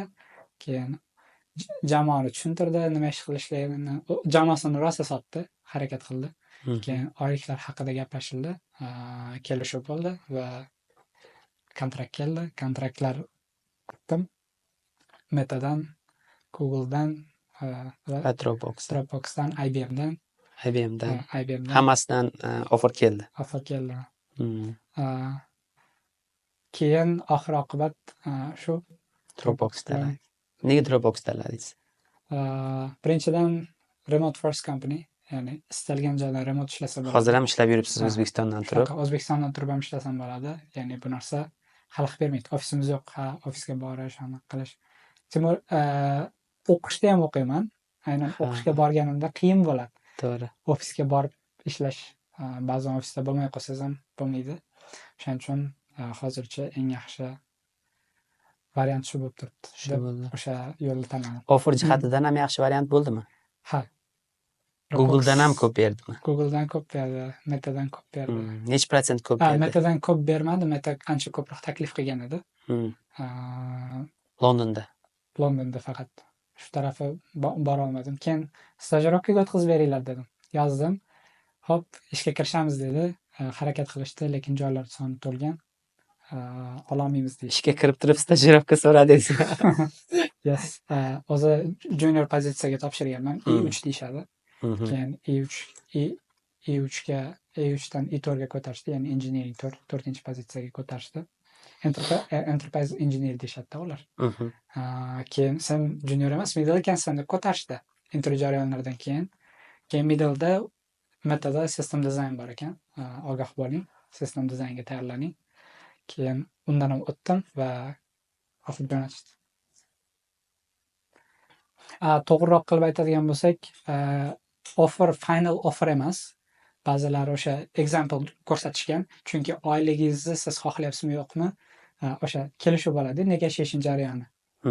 Ya'ni final offer olmaganman ba'zilaridan. Birinchi anaqa summani aytishgan. Birinchi summani aytishgan. Biz shuncha taklif qilamiz, shunaqa qilamiz, shunaqa perklar bo'ladi va sendan shunaqa narsalar talab qilinadi. Hammasi o'sha yerda yozilgan bo'lgan kontraktda. Siz keyin bo'ldi, finalize qilsangiz bo'ladi deb aytasiz, chunki siz o'sha tax IDlaringiz va albatta, ya'ni qonunchilik tarafidan kirgizishingiz kerak-ku. O'shaning uchun ba'zi kompaniyalardan offer olish deganda qaysi ma'noda, ya'ni final offer kelmagan, lekin o'sha final offer example kelgan. Tushunarli. Shunaqa menda ham shunaqa bo'lgan protsess. Mana shunaqa summa o'ylab turibmiz. Agar rozi bo'lsang, davom etamiz. Senga final offerda jo'nataman. Ya'ni kontraktni jo'nataman, sayin qilasan. Degan, men u paytda Google'ga ham javob kutayotgan bo'lganman. Kutib turinglar deganman. Aytgan shu anaqamiz 2 oyda. Ya'ni aytgan, men hozir jo'natsam, senga offerda, u offer 2 haftadan expire bo'ladi degan. Keyin menga unga iltimos qilganman. Mendan ham Uberga anaqa bo'lgan, yaxshi xayr, ya'ni feedbackim yaxshi bo'lgan ularda. Ular meni xohlagan Uberda olib olishga. Men aytganman, Amazonga topshiryapman, Google'ga topshiryapman va yana esimdan chiqib qoldi. Metaga topshiryapman. Ulardan javob kutyapman, hali kelgani yo'q hammasidan deganman. Aytganman, u paytda Darxonbek bilan aloqada bo'lganmiz. Darxonbek aytgan, ayt unga jo'natmasin senga offerni hozir. Menga vaqt ber degan. Keyin aytganman, menga nariga dushanbagacha vaqt ber, keyin offerni jo'natasan deganman. Keyin bo'pti, kutaman degan. Ungacha keyin Google'dan offer kelgan, negotiate qilib, topshirib, uni o'qiganman, o'sha offer olganman. Qarab qo'yaman.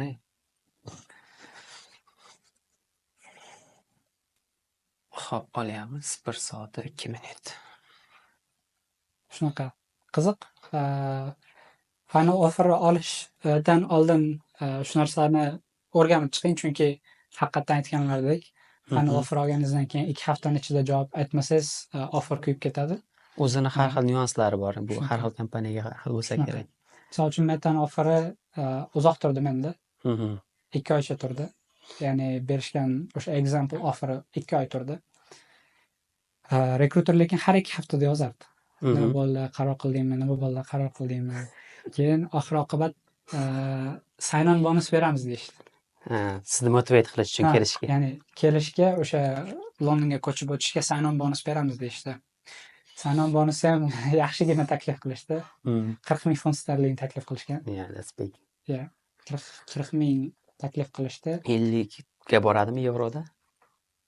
45,000 bo'lsa kerak. 5,000. Dollarda 48,000 48 ga, 49 ga dollar. 50,000 dollarga yaqin pul bo'ladi. Oylikni o'zini 220,000 beramiz deyishdi. Buni ochiqlasam bo'ladi, chunki internetda ham bor bu ma'lumotlar. Ayni Londonga mid pozitsiyaga. Xohladim, lekin oxiri menejer bilan ko'rishib gaplashganimdan keyin juda ham xursand bo'lib kirgan menejer ozgina xafa bo'lib qoldi. Nega? Ya'ni zo'r bo'pti, men bilan miting qilganing uchun rahmat senga. Xullas bizni komanda mana shunaqa ishlar qiladi va kelganingda deb уже gapirish boshlayapti. Уже meni kelishimni kutyapti u. Noto'g'ri tushuncha. Noto'g'ri tushuncha, ya'ni miting qildim degani bo'ldi, men roziman degandek tushunib qolgan. Juda ham xursand bo'lib gapirib turgan paytida keyin men sorry, I don't have diploma dedim, ya'ni bakalavr diplomam yo'q. Chunki Deloitte bilan ishlaydi, Meta. Deloitte'ga men dokumentlar olib borib berishim kerak bo'lgan, o'sha dokumentlar ichida diplom bo'lgan. Diplomingiz bo'lmagani legalniy tarafdan shunaqa Londonda ishlamasligimga sababchi bo'lgan. Lekin Londonda ishlashimga sababchi bo'lishi mumkin edi agar 5 yillik tajribamni o'sha ko'rsatib bera olganimda. Ya'ni taxpayer sifatida Londonda yoki Yevropada. Misol uchun Yevropada yoki O'zbekistondami, ya'ni 5 yil haqiqatan tax to'lab men professional ishlaganman, ya'ni o'qimaganman, faqat ishlaganman. Shuni ko'rsatib bera olishim kerak bo'lgan. Lekin menda unaqa tajriba yo'q.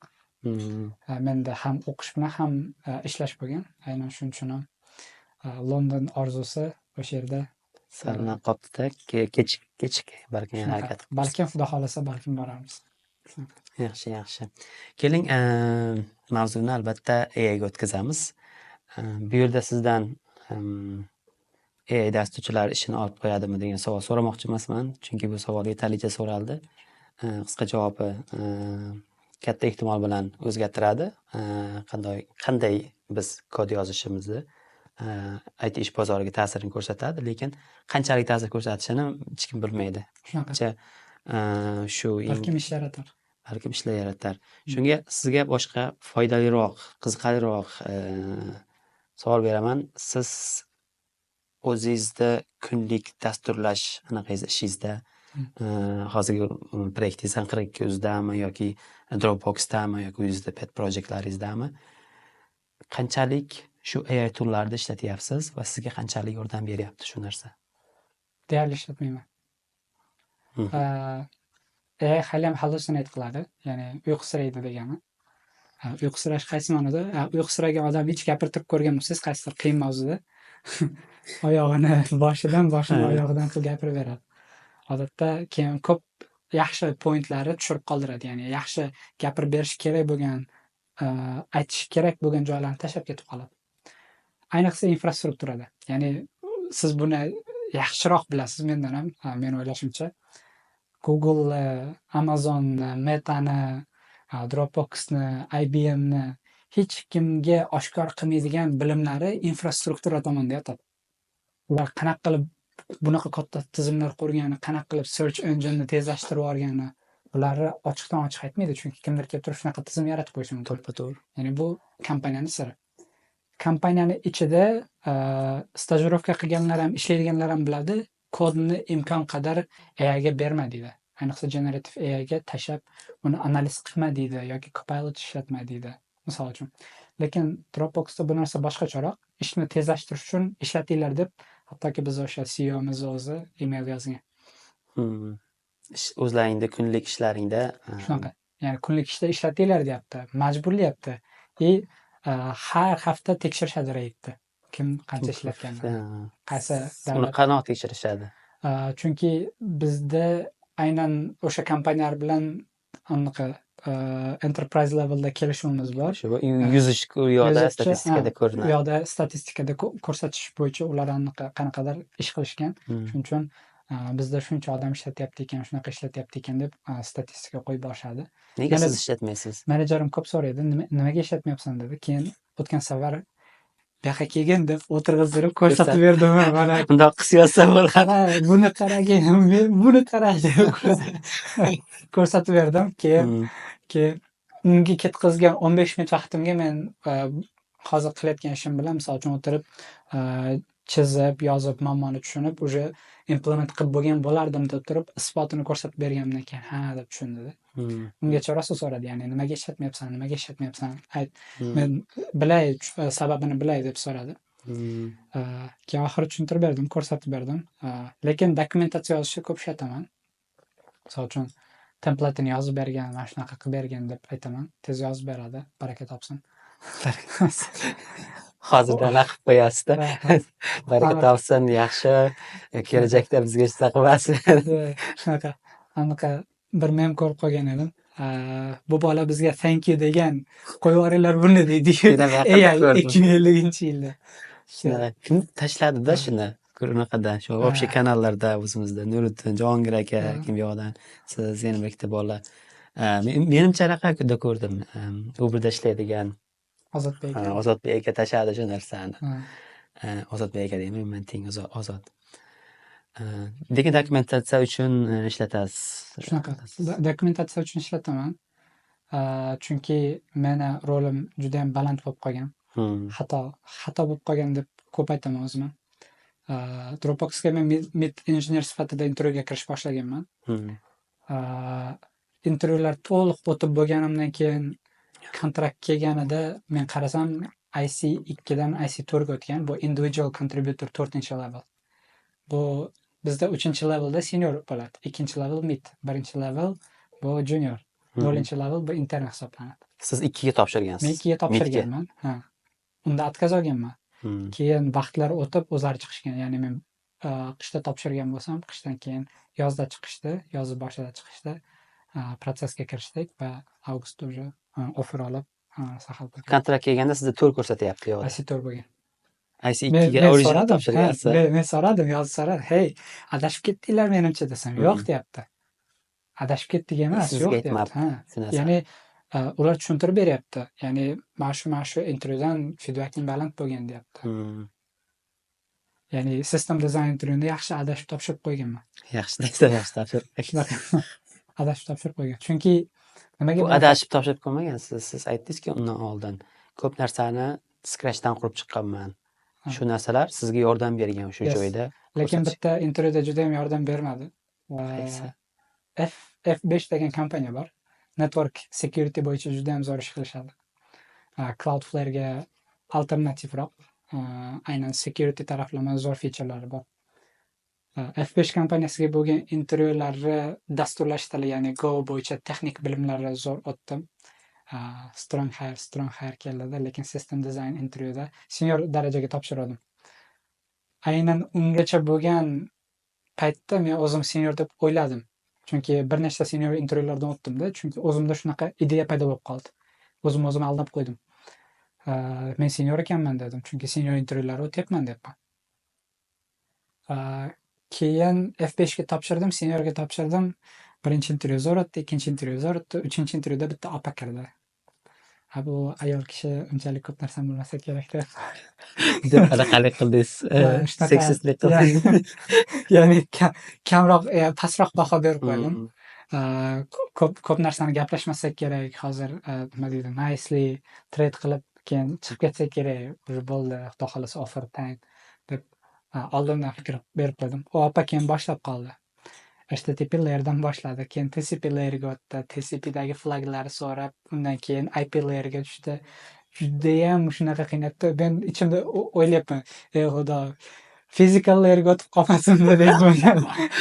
Shu ma'lumotlar bu yoqdan bu yoqqa qanaqa boradi, ya'ni networking bo'yicha-da asosan mavzu. Juda ham qiynadi. ISMP protokoli haqida so'radi. Men umrimda ISMPni eshitganman, lekin umrimda sinab ko'rmaganman. Uni complicated, mana ping degan anaqa bor, command bor. Ping deb turib server IP adresini yozsangiz ping qiladi. Nima protokol ishlatadi? ISMP ishlatadi. Qanaqa ishlatadi? Juda ham detalni so'radi. U kompaniya aynan shu narsaga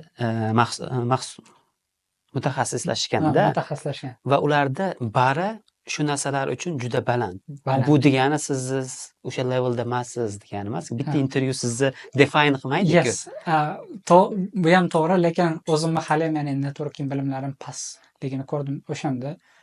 Security taraflama juda ham ko'p narsani gaplashdik. Misol uchun, ko'p dasturchilar OWASP bilmaydi, ya'ni Open Web Application Security Project deyishadi. Open, ya'ni ochiq qilib qo'yishgan. Top 10 degan, OWASP Top 10 degan aniq qoidalar bor. Ya'ni 10 ta top bo'lgan security taraflarini sizga tushuntirib beradi. Qanaqa qutulish kerak, misol uchun session hijackingdan qanaqa qutulasiz, XSS attakalar misol uchun qanaqa qilinadi, undan qanaqa qutulish kerak, shular haqida to'liq tushuntirib beradi.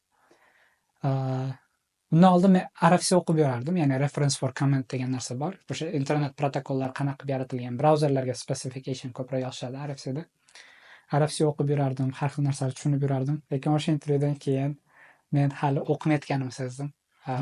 Security taraflama ular qilgan yechimlar meni juda ham hayron qoldirib qo'ydi. O'sha intervyudan keyin 2 hafta o'zimga kelolmadim. 3-hafta, 1 hafta o'tirib networking bo'yicha yana qayta o'qishni boshladim, lekin orada o'qib yana tashlab qo'ydim.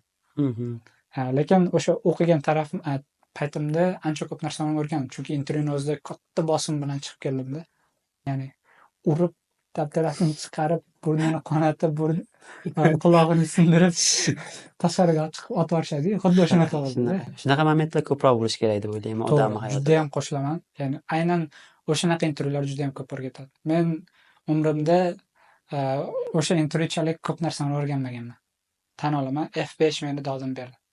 Ya'ni yomon ta'sirim berdi. Aynan o'sha intervyu. Ko'proq kaltak yeyishingiz kerak. Uning uchun ko'proq intervyularga borishingiz kerak va o'zingizni levelingizdan balandroqqa sakrab ko'rishingiz kerak. Shunaqa. Sakraganingizda keyin bunaqasiga do'nkab o'tishadi. Keyin o'sha paytda bergan savollaridan turib o'zingizda tushuncha hosil bo'ladi.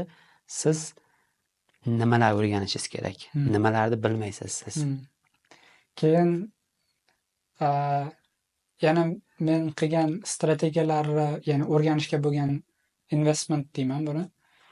Hech qachon intervyuga kirishdan oldin o'sha kompaniyada ishlaydigan inson bilan o'tirib, nima savol tushdi, qanaqa savol kutay degan jarayonlar so'ramayman odatda. Ko'p holatda shunaqa so'ramayman. F5 dan xuddi shunaqa vaziyat bo'ldi. Bilmasdan kiraman. O'shanda qahramonligini biladi-da. Siz bilib turib kirib yechib chiqqaningizdan keyin qahramon his qilishingiz bu o'zingiz aldashingiz bilan barobar. Ya'ni bilib turibsiz ichkarida ajdar bor. Keyin kirib ajdar ko'r deyishingiz reaksiya emas-da, honest reaction emas-da. Yes.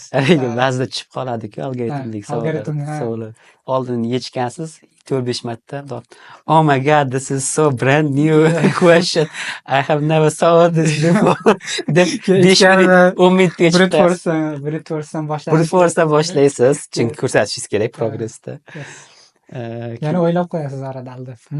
Let me think how to optimize this. I think I probably can do big O logarithm and yoki constant. Yeah, mana shu narsadan agar haqiqatan intervyudan qahramon bo'lib chiqmoqchi bo'lsangiz, shu narsani o'ylab ko'ring. Ya'ni siz so'ramasdan kiring, haqiqatan, ya'ni hech nimani bilmasdan borib buzib chiqing. Ya'ni bu narsani endi bir necha marotaba takrorlang. Ya'ni o'zingizga proof qila olasiz. Proof of concept POC bo'ladi. Haqiqiy POC bo'ladi, ya'ni proof of concept bo'ladi. Sizni qo'lingizdan haqiqatan nimadir keladi va siz yaxshi injenerligingizni isbotlaydi. Universitetni qachon bitiramiz, Otabek? Universitetda kelasi yil, xudo xolasa. Kelasi yil. Bitirib Polshada qolmoqchimisiz? Immediately. Hozir O'zbekistonga kelib qolganimdan bilsangiz bo'ladi. Tushunsa bo'ladi. Tushunsangiz bo'ladi. Polshani imkon qadar tarqab ketasiz. Tarqatish xohlayman. Polshada siz qonun jihatdan Dropboxga ishlayapsiz-da. Keyin kontraktingizni o'zgartirishingiz kerak bo'ladimi? Chunki siz ketasiz, qanchadir vaqt o'tgandan keyin o'zi siz bo'ldi, siz Polshada yashamaysiz. Shunaqa O'zbekistonga o'zgartirishingiz kerak bo'ladi. O'zgartirishim kerak. O'zbekistonda afsuski hire qilishmaydi. Nega? Muammo nimada? Lokal timlar yo'q bu yerda. Bo'lishi kerak. Bo'lishi kerak o'z aslida. Ya'ni investorlar o'sha davlatga invest qilgan bo'lishi kerak. Misol uchun Polshaga invest oshib boryapti borgan sari. Hozir meni pozitsiyamga Amerikada 40 mingdan 48 minggacha oylik olishadi. Oylik bu, yillik emas, oylik. Oylik, salary. Salary, 12 ga ya'ni ko'paytiring. monthly, endi 40 ga 12 ga ko'paytirsangiz, juda ham katta summa kelib chiqadi. O'tgan safar dadam bilan o'tirib, Hisobla. "Dada, qarang, buni qarang, oylik qarang." 1,5 million bo'ladimi? Uh, Undan ham oshadi. Oshadi. 1,5 milliondan sal oshar ekan. 1,5 million oshadi ozgina. Yes, agar 2 yil ishlasangiz millioner bo'lasiz, agar to'liq save qilsangiz. Shunaqa. Lekin Polshada bu narsa ancha past, ancha past. Shuning uchun ham Polshaga ko'proq invest qilyapti hozir. Bizda ham shunaqa Polshada juda ko'p Google anaqa ochilyapti, ish o'rinlari. Ayniqsa Krakovda, Varshavada har doim o'sadi. Shunaqa. To'g'ri. Kelajakka maqsadlar qanaqa bo'lyapti? Kelajakda maqsad computer science bilimlari men o'ylaganchalik qiyin emas ekan. Ya'ni men rocket science deb o'ylardim. Judayam qiyin deb o'ylardim. Kirib o'qib o'sha matematikalarni o'qib, computer science o'zidagi bilimlarni o'qib chiqqanimdan keyin bildimki, agar sizda qog'oz bo'lsa, vaqt bo'lsa va qiziqish bo'lsa, o'tirib o'rgansangiz bo'ladi uyda ham. Universitet siz shunchaki 3 yil yoki 4 yil vaqtingizni o'g'irlaydi. Agar o'zingizga o'zingiz o'rgata olmasangiz. Agar o'rgata olsangiz, demak siz qolganlardan tezroq yurasiz. Misol uchun, men aytganimdek, hozir kursdoshlarim semestr boshida ko'rishadi, oxirida ko'rishadi. Juda ham kulib anaqa qiladi-da, senga ham maza deydi-da. Chunki men bilganim uchun qayta kirib o'qishim majburiy emasman. Ya'ni majbur emasman qayta kirib o'qishga. Shuni borib professorlar bilan to'g'ri tushuntirib gaplashaman. Ya'ni, "Hey professor, iltimos, menga imkoniyat ber. Men shunaqa bilaman. Xohlasang oxirida kelib topshiraman. Imtihonni xohlasang hozir kel, savol javob qilib, fanni yopaylik" deyman. Men qaysi baho qo'ysang ham roziman deyman. Shunchaki men ko'proq vaqt o'yin qilmoqchiman o'zimga deyman. Keyin loyihalarimni ko'rsataman, qilgan ishlarimni ko'rsataman. Odatda ko'pi qilgan ishimni o'zini ko'radi-da, imtihon olmasdan turib anaqa qiladi, ya'ni qo'yib yuboradi. Men Dropboxda ishlayapman desangiz bo'ldi bo'lsa kerak. Ikkitasida shunaqa Bo'ldi. bo'ldi. Ya'ni shunaqa bo'lyapti, ya'ni algoritm darslarida shunaqa bo'ldi. Chunki kirib haqiqatan algoritm bo'yicha savol javob qildik, intervyu qildik. Xuddi intervyu, kompaniya intervyu bo'ldi. Men kutgandan yaxshiroq javob berdim shekilli. I was expected this, but you were there. Shunaqa aniq qildi. Shun bilan keyin o'sha fanlar yopildi. Ba'zi fanlar bitta professor bo'ldi. O'sha professor haligacha gaplashib turamiz. Darsga kirsam, to'g'riroq darsga kirmaganman. Semestr davomida imtihon bo'ldi oxirida. Imtihon bo'ldi. Imtihonga ham kirmadim. Chunki bahor paytida shu yerda edim. Keyin qaytib bordimda, "Hey professor" dedim, "Men shunaqa payt mis qilib qo'ydim. Agar bahoyim o'zgarmasa ham men roziman, lekin iltimos men bilan bir gaplashib ko'r, eshitib ko'r meni" dedim. Keyin u odam tushundi meni. Ofisiga taklif qildi. "Yeah" dedi. "I know you" dedi. "Men seni bilaman" dedi. "Qayerdan bilasan" desam, "Kecha Python haqida shunaqa post qidirayotgan edim. Seni blog posting chiqib kelib qoldi" dedi. O'sha yerda men blog post yozish qanchalik plusligini tushundim. Ya'ni professor meni tanib turibdi. Meni blog postimni o'qidi. Keyin aytdi, "To'xta" dedi. Python bo'yicha dars dedi. Keyin "To'xta" dedi. "Kel, 2-3 ta savol javob qilaylik" dedi. Shunda ham. Endi shunda ham assure qilib olmoqchi, ya'ni ishonchi komil qilib olmoqchi 100%. O'tolamanmi yo'qmi? Xo'p dedim. Keyin ba'zi narsalar haqida so'radi. Misol uchun reference counting Pythonda nima o'zi, nimaga ishlaydi? Keyin garbage collection haqida gaplashdik. Pythonda plus minuslari. Keyin men ham ba'zi narsalarni tushuntirib ko'rsatib berdim. Uni o'zi ham bitta kompaniyada ishlar ekan, professorimiz. Keyin oxirida conclusion sifatida "Thank you" dedi. "I have learned a lot" degani menga juda ham katta ta'sir qildi. Ya'ni shuncha o'qib kelgan bilimlarim bekor ketmadi. Ya'ni professorga ozgina bo'lsa ham nimadir o'rgata olibman deb rosa xursand bo'ldim. O'shandan keyin blog yozish ancha ko'payapti. Blog yozish kerak, to'g'ri, foydali. Blog yozish ko'payapti. Shuning uchun kanalda asosan e'tibor bersangiz texnik blog yozaman.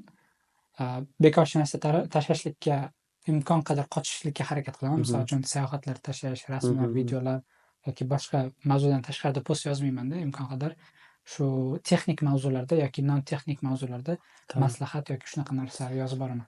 Bitta bir narsani qilishingiz, o'rganishingiz bu o'zingizga muhim, lekin bu narsani ko'rsatib bera olishingiz ham equally muhim deb o'ylayman. Rustam bilan gaplashamiz. Biror kishi mendan maslahat so'rasa, "Men bunaqa qil, bunaqa qil." Ya'ni maslahat so'raganda, "Men shunaqa fanga topshirmoqchiman. Katta kompaniya, tek kompaniyalarga niyatim bor." deganda, "Nima qilishim kerak vaqt aka?" deganda, men qanaqa voice soобщение yozadigan yoki yozadiganimda, shunaqa narsalar qil, bunaqa narsalar qil deb yozadiganimda, Rustam yonimda bo'lsa, Rustam aytadiki, "Aka, haligi bunaqa artefaktlarni ham yozing, ya'ni artefaktlar yig'ib yursin. Blog postlar yozsin o'rgangan narsalarini. O'rgangan narsasini share qilsin." Ya'ni presentation ham muhimda. Bloglar yozish, har xil videolar chiqarish, bu siz bilishingizni isbotlab beradigan bu artefakt. To'g'ri, qo'shilaman. Siz qancha ko'p bilimingiz bo'lmasin, siz uni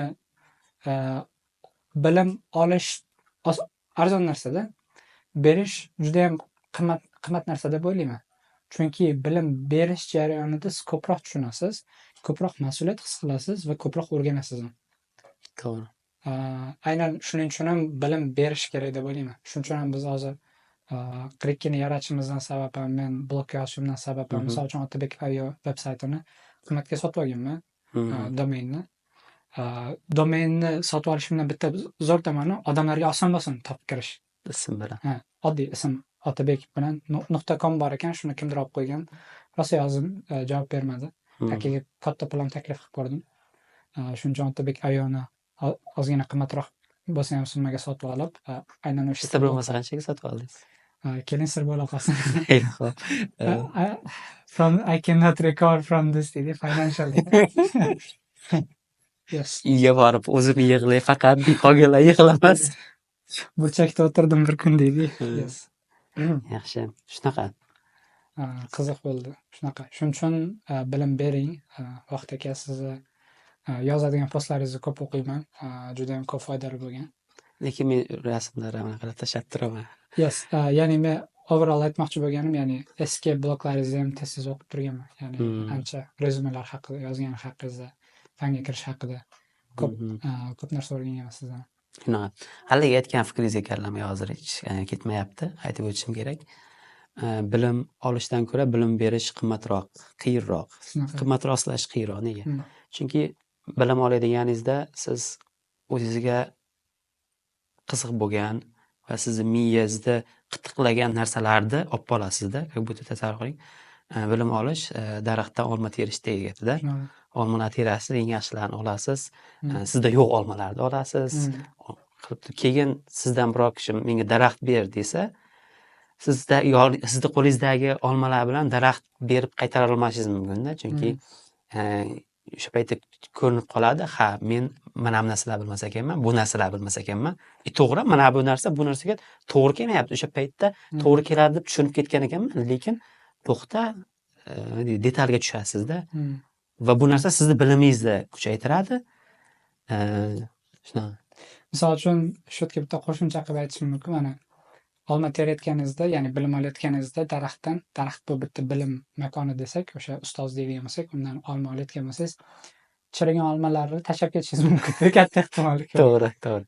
Chirigan bu nima ma'no beradi? Ya'ni chirigan deganda, misol uchun qurt yegan bo'lishi mumkin. Siz faqat tashqi ko'rinishidan chiroyli bo'lganini olaverasizda, lekin u mazali bo'lmasligi mumkin. Lekin bilim berayotganingizda bolalar savol berib qoladi mana shu mavzudan deb, ya'ni o'sha chirigan olmalarni ham tatib ko'rishni o'rganasiz. Xatolar qilib ko'rasiz. Chiriganini ham yeb ko'rasiz. Chirigani mana shunaqa taxir ekan deb tushuntirasiz unga. Keyin qurt yegani mazali ekan deydi, chunki u qurt yeyapti. Demak, biz qurt yemagan narsani yeyapmiz deb, ya'ni misol uchun chiroyli olmaga yopishmaslik doiman. To'g'ri. Tatib ko'rish imkon bo'lsa. Ba'zi olmalar bor, nimaga qurt yemaydi? Chunki qurt u yoqqa yetmaydi-da, yetib borolmaydi. Shu narsalarni ham tushuntirib berasiz. Misol uchun ko'proq bilingiz oshadi. Zo'r fikr bor. Kelajakka maqsadlarga qaytadigan bo'lsak, sal gullab, o'tlab ketib qoldik. Kelajakda maqsadlar hozircha ko'proq foyda berish. Ko'proq foyda berish. Hmm. O'zi startap quryapsizlar allaqachon Azimjon bilan. Hmm. U yerda planlar qanaqa sizda? Davom etasizmi yoki Albatta. yana boshqa startap ideyalar bormi? Azimjon aka bilan anchadan beri ishlaymiz. Yaxshi ishlaymiz birgalikda. Jamoada ishlash o'zimga ham yoqadi. Chunki odatda judayam ko'p responsibility olib, judayam ko'p o'rganyapman. Ya'ni noldan nimadir qurish bu boshqa olam. Bor narsani kelib maintain qilish boshqa olam. Siz noldan qurdingiz o'shanda. Ya'ni men noldan qurganim uchun, noldan qurishda qatnashganim uchun 42dagi bilimlarim judayam men uchun qadrli. Biz hattoki ba'zi narsalarni boshqacha yo'llar bilan yozib chiqamiz. Misol uchun clouddagi o'sha ko'pchilik so'raydi, mana LeetCode'ga o'xshagan platformamiz borda ichkarida. Shunda code executionga 3 oy davomida 150 mingtami odam submission jo'natgan. Shu narsani o'zi 0.5 sentga baholandi. 3 oylik to'lovimiz. Qanaqa bunaqa natijaga erishdinglar deb ko'p so'raydi. Bu bizni albatta sirimiz, lekin mana shunaqa yechimlar qila olayotganimiz bizni ya'ni juda ham o'zimizga yoqyapti. Misol uchun Cloud 42ni ba'zilar har xil yo'llar bilan down qilib qo'yishni o'rgandida. Biz ularni loglarini o'qib, nima qilyapti, qanday qilyapti. Misol uchun file IO disk filler shunaqa ataklar yozib chiqadida. Ular rekursiv narsa yozib qo'ygan, u rekursiv to'xtamaydida. Keyin background tashlab, misol uchun faylga narsa yozaveradi. To'lib qolib turib, ya'ni resource ko'p consume qilib qo'yib, ya'ni Cloud 42 down bo'lib qoladi. Biz uni kirib keyin uni oldini oldik. Fork bombing oldini oldik. Va hokazo narsalar oldini olib, juda ham ko'p narsa o'rganyapmiz. Toki men ham Azimjon akani o'zi ham, ya'ni bizdagi teoriyadagi bilimlar 42 bilan ham ko'pchilikka foyda qilyapti, ham o'zimizga ham foyda qilyapti. Ya'ni bilim taraflama ham, boshqa taraflama ham. Shu taraflama ancha yaxshi progress bo'lyapti. Niyatimiz hozircha davom etish. O'zbekistonga qaytasiz keyinchalik agar o'qish bitsa? Vaziyatga qaraymiz. Men o'qish niyatim bor. Hozircha magistratura o'qish niyatim bor. PhDgacha o'qish niyatim bor. Rostiga? Shunaqa. Ya'ni bu narsa strikt qattiq turib olganman. PhDgacha o'qiyman. Men olim bo'lishim. Sabab nima? Birinchi o'rinda men ko'p universitetlarda, ya'ni o'zim xohlagan top universitetlarda o'qish xohlaganman. Ko'p o'qishingiz uchun kattaroq levellarga ham o'qib chiqishingizga to'g'ri kelar ekan. Bu bir. Ikkinchisi, xalqaro tajribani aynan universitetda o'qib olish xohlayman. Misol uchun MIT, Stanfordlarga borsangiz, laboratoriyalar bor. Hech kim sizga bermaydigan laboratoriyalar ular bor. Sizga shunday ochiqdan ochiq berishadi. Keyin dunyoning eng zo'r universitetlarida o'qishdan yana bitta narsa networking oshirish. Balkim yana kimgadir katta foydali ish qila olarmiz. Ya'ni globally nimadir qila olarmiz. Shunaqa umidim bor. Undan tashqari aynan o'zbeklardan misol uchun science bo'yicha ko'p olimlar yo'q. To'g'ri. PhD levelidagi brilliant scientist degan g'oya bor, ya'ni Amerikada brilliant scientist, o'shanaqa olimlar yo'q. To'g'ri. Jamiyatda men o'zim kichkina shaxs sifatida shu olimlardan biri bo'lib va ko'proq kitob yozish, bilim qoldirish. Chunki qoldirib ketishingiz mumkin bo'lgan eng zo'r narsa bu bilim. Chunki pul qoldirib ketsangiz, u qo'ldan qo'lga o'tib ketadi. Lekin bilim qoldirsangiz sizni eslab qolishadi-da. Xudo xolasa niyatim shu. Ya'ni computer science, fizika, applied physics, applied mathematics dan nimadir qilish. Computer science dan tashqariga chiqib, Yes, ya'ni computer science dan emas, endi fizika, applied physics yoki applied mathematics yo'nalish bo'yicha ketmoqchiman ko'proq. Qiziq. Zo'r bo'lardi agar keyinchalik rocket science ga qarab ketsangiz. Hech o'ylab ko'rganmisiz? Yes, o'ylab ko'rganman. Ya'ni applied physicsga qiziqishim sababi shu bo'lgan. Ya'ni mashina qurish, raketa qurib ko'rish, misol uchun har xil robotlar qurib ko'rish va computer science da hozir tajriba olyapman. Endi tasavvur qiling, shuni fizikaga ham qo'llasangiz. Zo'r bo'ladi. Juda ham zo'r bo'ladi. Ya'ni zo'r kollaboratsiya. Chunki fizik narsa va uni miyasini avtomatizatsiyalashtirishingiz uchun sizga computer science bilimlari kerak bo'ladi. va ikkitasi zo'r collab bo'ladi deb o'ylayman. Elon Musk bilan birga ishlaysizlar. Yo'q, Balkim partner bo'larmiz. Partner. Biznes partner. Biznes partner. Xudo xohlasa. Yaxshi. O'zimga sekin podcastga o'tamiz. Podcastga taklif qilganingiz uchun katta rahmat. Arzimaydi, kelganingiz uchun katta rahmat. Sizga ko'rganingiz uchun katta rahmat. Sizga ko'rganingiz uchun katta rahmat. Keyingi podcastda ko'rishamiz. Siz bilan Vohid Karimov, Otabek Nurmuhammad bo'ldi. 1,5 soatcha bo'ldi podkast. Lekin hali ham yozyapti. So'kinvormang. Ju deydi. Nima dedi? Zada bo'ldim deysizmi? Ya. Zada bo'ldi.